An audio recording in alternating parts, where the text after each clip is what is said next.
His name was Geralt of Rivia. He was a witcher, a professional monster slayer. An unusual contract to lift the curse that held a monarch's daughter.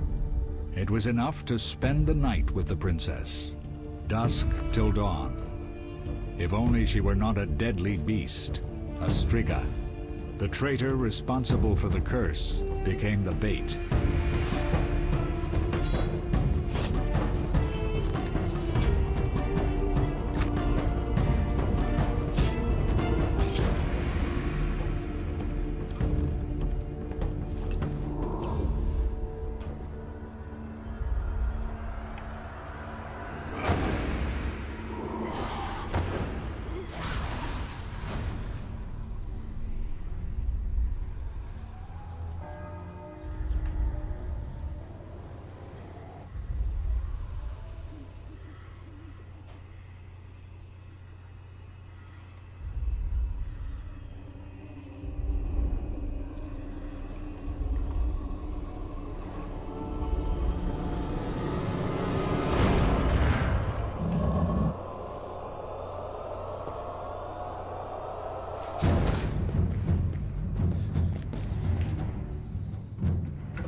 Though gravely wounded, the Witcher lifted the curse and gained fame. The world changed with the coming of the Great War, the time of the sword and axe, the time of disdain. Geralt of Rivia disappeared, all but forgotten. But that's another story.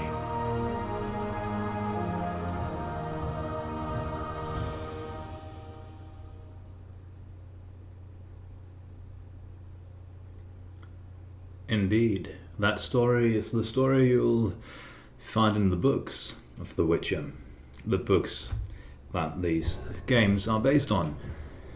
And that rather lengthy introductory cutscene was actually a fairly accurate depiction of the first short story, just titled The Witcher, in which Geralt lifts the curse from the Princess Striga.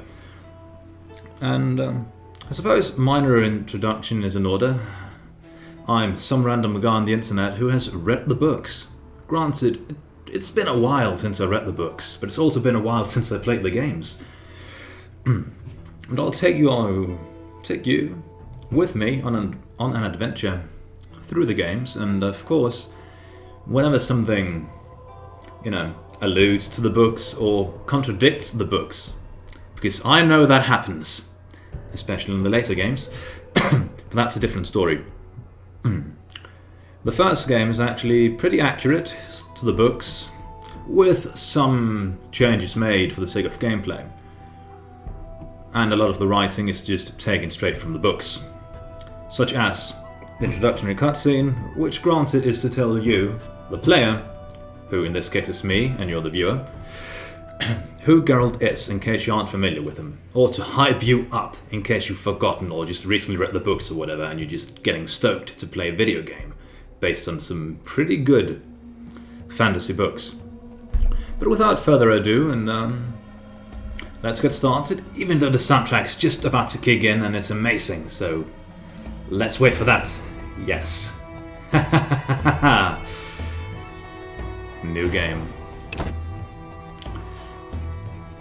And the game was also made with the intention of having its own map maker, which I toyed a bit with, but never really got into. So you can play one of the new adventures. Well, the developers made some of them, or a few, just to highlight what it could do, the toolset.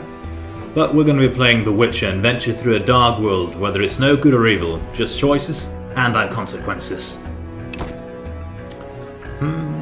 That's easy for novice gamers, with easier combat and alchemy not being required.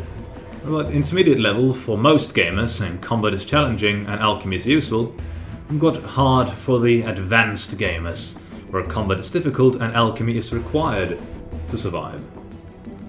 I'd say that I fall somewhere between intermediate and advanced gamer, as stupid as that sounds. But For the sake of this Let's Play, I'm not going to be challenging the hard mode. I'll simply be sticking with the medium, where, from my own memories of playing this game, alchemy will make some encounters just, manageable rather than absolutely soul-crushing. So let's go with the medium difficulty. See, mouse preferred, featuring an easily controlled smart isometric camera. Recommended for casual gamers and those wanting a more strategic overview for battles. Control mode can be changed at any time during the game, or the keyboard and mouse controlled, featuring dynamic over-the-shoulder camera, recommended for those experienced gamers and others who want to get closer to the action. Control mode can still be changed at any time during the game. Let's see, I call myself an experienced gamer in this case, and this is also if you're a bit more of a, Baldur's Gate kind of guy. And I'm not saying anything evil or mean about Baldur's Gate, but we'll be using the keyboard and mouse. Now let's load into the game. Like Cam Mohan, exterior.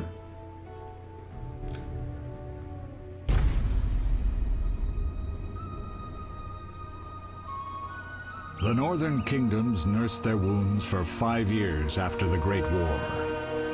Plague and famine raged, the death toll unknown. A few surviving elven and dwarven units sought refuge amidst forests, where they prepared for a final, desperate fight. Abominable beasts ruled backwoods, highways, and former battlefields alike. In cities and villages, folk were left wondering what had happened to the Witchers. The Blue Mountains in the north of Kedwin. The year 1270, 5 years after the Great War.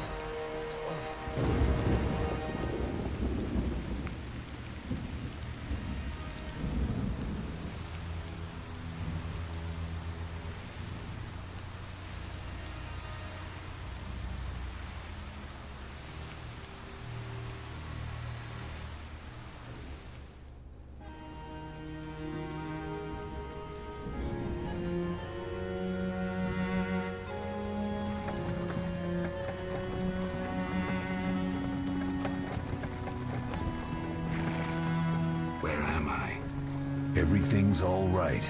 I've no idea where you've been. The important thing is you're alive and among friends. Though you look like you just left your grave.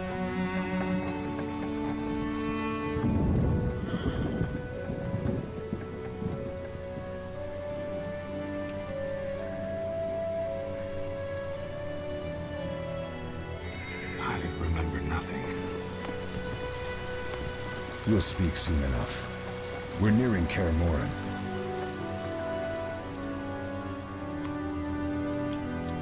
I'll do my best to not speak over cutscenes, but I just gotta say that I love the soundtrack. Playing this game again is just reminding me of it. And, it's great. It's gonna be great.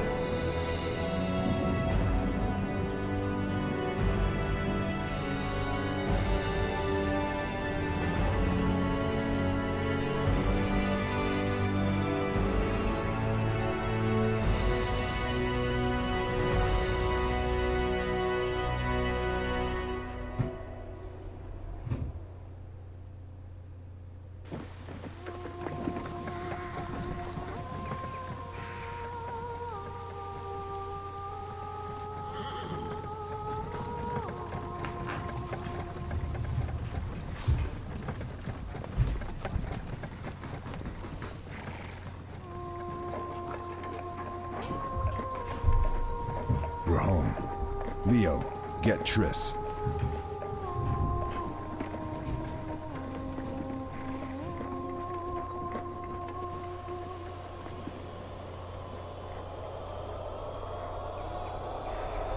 Your time nears its end, witches. Enjoy things while you can.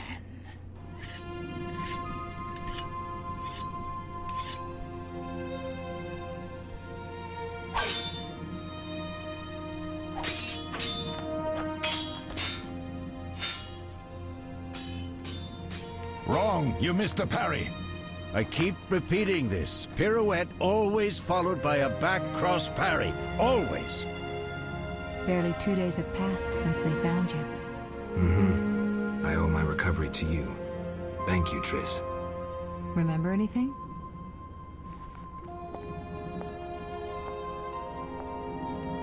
Not much. Look below. I know the moves. Pirouette, parry, cut.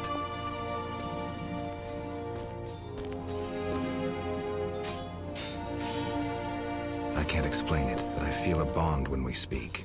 I know you were important. Geralt, we...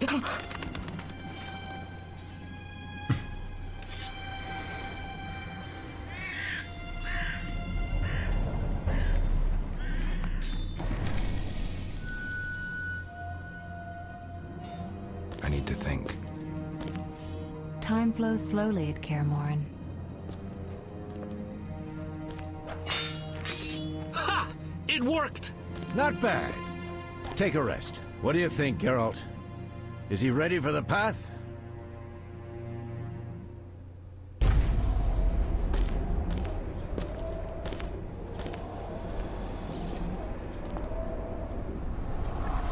Wait for the rest. He's alone. The Professor promised 50 orens for every freak we kill. He's mine.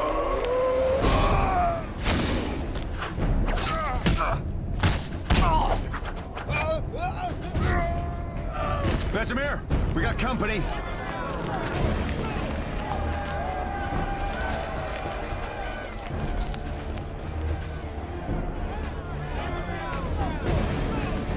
I'm shutting the gate. Geralt, grab a sword off the training forms.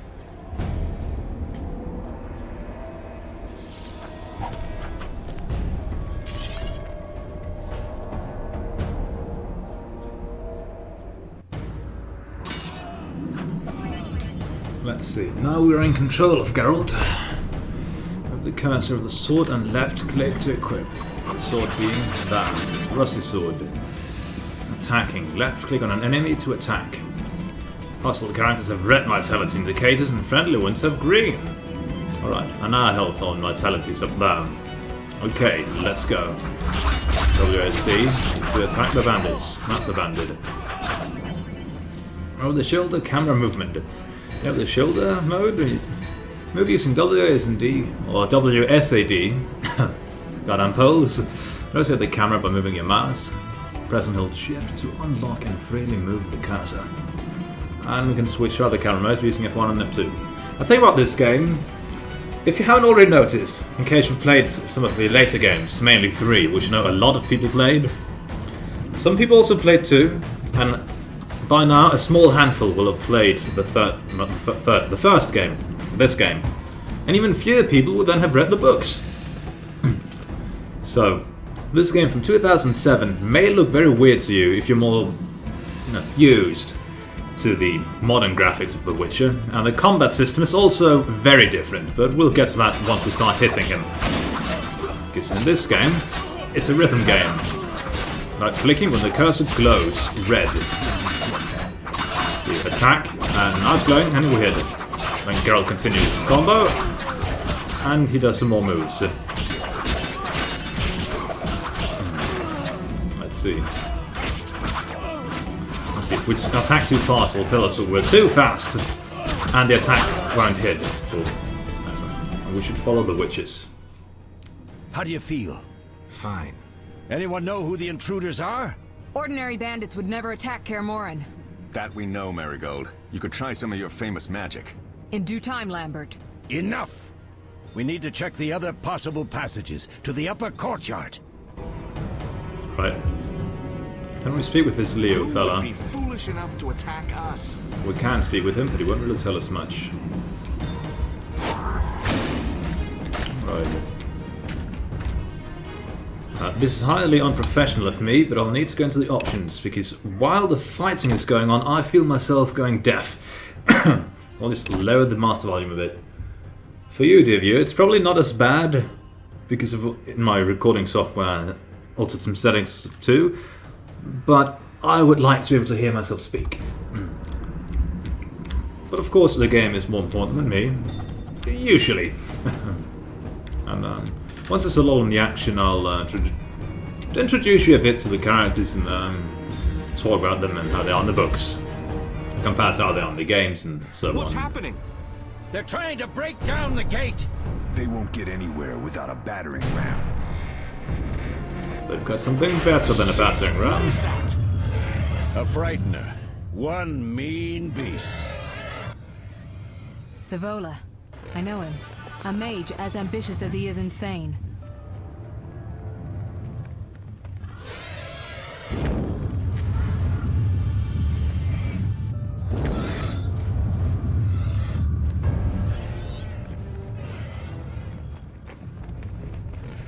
They're coming up here. Get ready.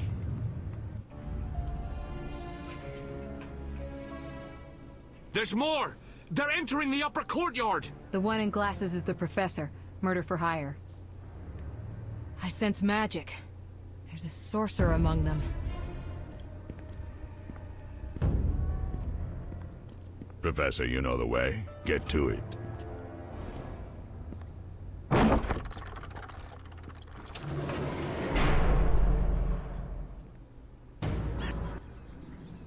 The professor is wanted in Redania, Temeria, and Kedwen. A real maggot. I don't recognize the sorcerer. Marigold, I'm interested in whether you can disarm Savola. The rest is witch's work. I'll try. They're coming.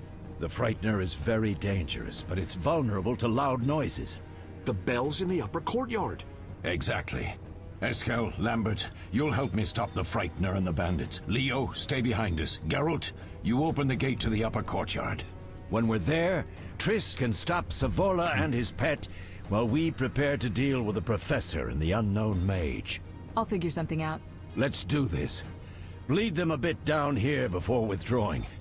Geralt, follow the wall and break through to the tower where there's a passage to the upper courtyard. Alone? They're just bandits, though one might be infamous. You must open the gate. We'll be waiting. Good luck, Wolf.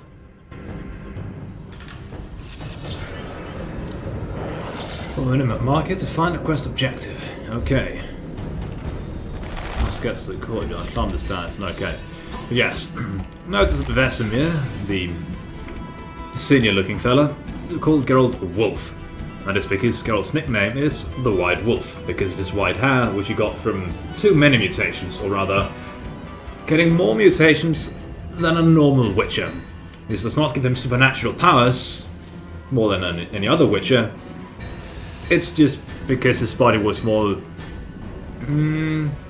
allowing of the mutagens, so he could get more pumped into him. Geralt can still be a bit of a daft booger, to put it like that. He's not by any means a superhero. So chain attacks to kill enemies more efficiently. That's what I was talking about before, when it's burning. Then we click. Whoop, whoop. Whoop, whoop. There's also an audio cue, which is a very nice way of just, not having to look at that one spot on the screen, but stunned him so we can left click and finish him off, apparently. Which plays a unique animation. And that technique there is actually a legitimate sword fighting technique.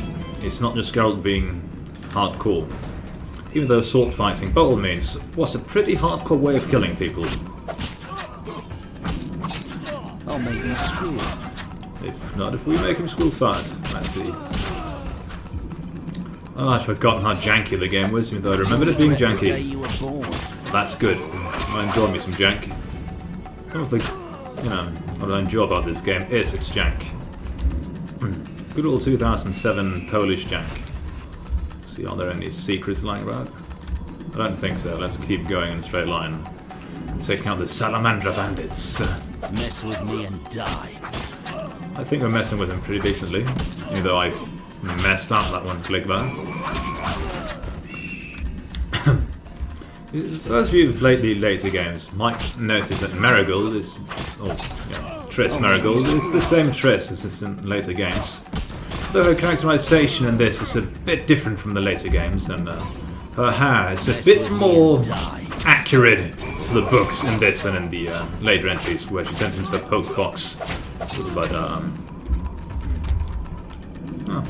upside down cross, Satanism. But yeah, she's by all means not accurate to the books here either. But let's see, it's a fast style to defeat agile opponents. Left clicking on the cat icon, we've got a wolf and cat icon, or by pressing X. Let's try out the fast style. Well, the styles in the later games is turned into left and right click, or light and heavy attacks. We've got the strong style, the wolf icon, or the set button. Let's give this guy some strong style. I do enjoy the animations, even though they are, of course, old. This game is, not old enough to drink and drive, but it's old enough to form an opinion on basic matters. Spacebar to activate pause mode. You can use pause mode to use the mouse. Would be so inclined. Also, just it's the X button.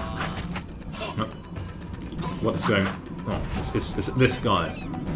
All these strong style of fighting larger armored opponents. It's a bit like what's it called? Rock paper scissors. So that you'll be wanting to use different styles for different kind of opponents. We'll also get a third style later. No, look down in the background. There's some more guys around. Come on, Geralt. There we go. Cut the man to rackles. Archers. No secrets appear. That's okay. We'll keep on trucking. Any closer and you'll die. I think we'll die instead. Let's see.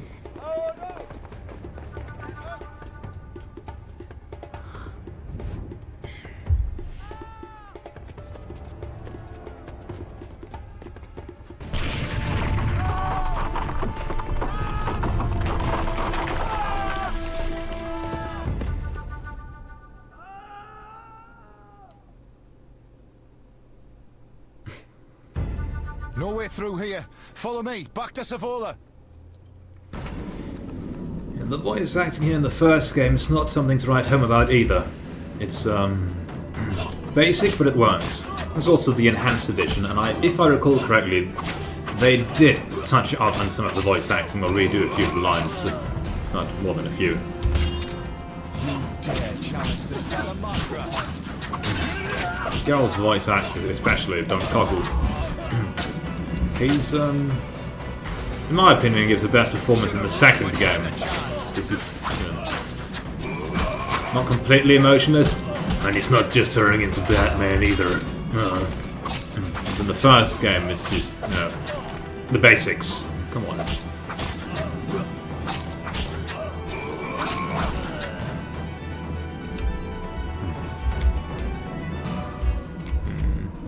Quest marker is down there, so remains. Can we loot him?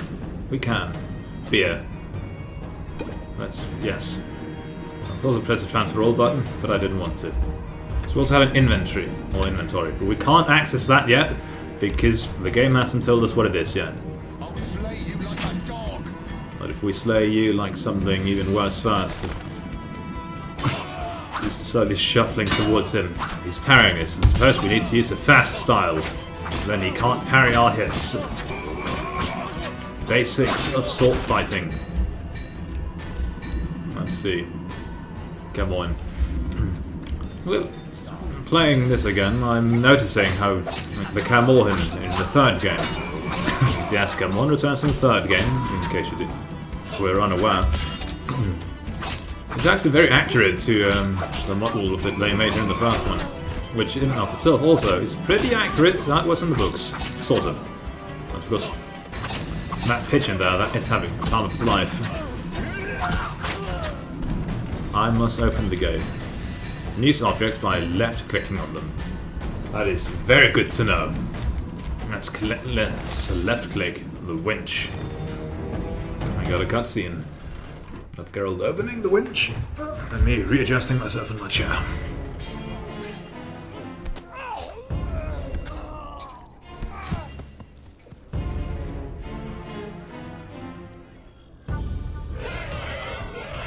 Spark boy, the frightener.